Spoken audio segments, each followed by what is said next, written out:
21 मे अट्टहासाने नामस्मरण करावं. नामा इतके सूक्ष्म आणि स्थूल साधन नाही. एखादी गोष्ट अगदी कळकळीने सांगायची झाली म्हणजे अगदी बेंबीच्या देठापासून सांगतो असे आपण म्हणतो. त्याप्रमाणे नामही बेंबीच्या देठापासून घ्यावं, कारण सर्व वासनांचा उगम तिथे आहे. आपण नामाची वस्ती तिथे ठेवून दिली म्हणजे आपोआप वासना क्षय होईल. उगीच वरवर नामस्मरण करू नये. त्या अट्टहासाने अंतःकरणपूर्वक करावं, यातच खरं हित आहे. आता वासनाच मेली तर आम्ही विषयच कसे भोगू याची नाही काळजी करू. भगवंताची सत्ता जाणली की त्याला सहज जाणता येतं. तो जाणेल भगवंताचे त्याला म्हणावे संत. आपण खेड्यात गेलो की तिथले सभ्य आणि प्रतिष्ठित कोण याची चौकशी करतो.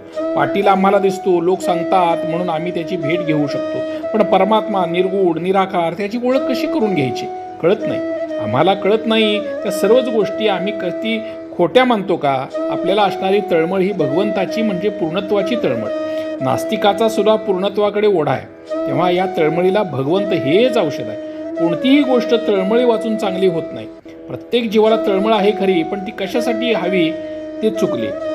ती तळमळ विषयाकडे गेल्याने जीवाला खरे समाधान मिळत नाही. आपला जन्म वासनेत होतो म्हणून वासना तृप्तीची तळमळ स्वाभाविक लागते.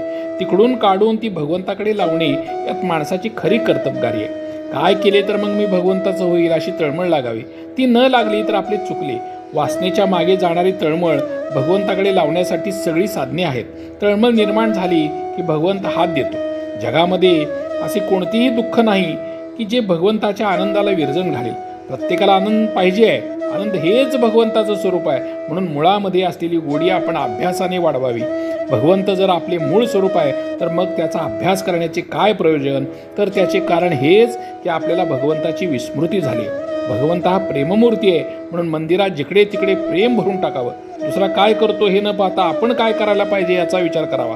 भगवंताचं नाम घेणं हे ज्ञान होण्याचेच लक्षण आहे. भगवंताकडे लक्ष लागले की आत्मज्ञान आपोआप होईल. श्रीराम जय राम जय जय राम.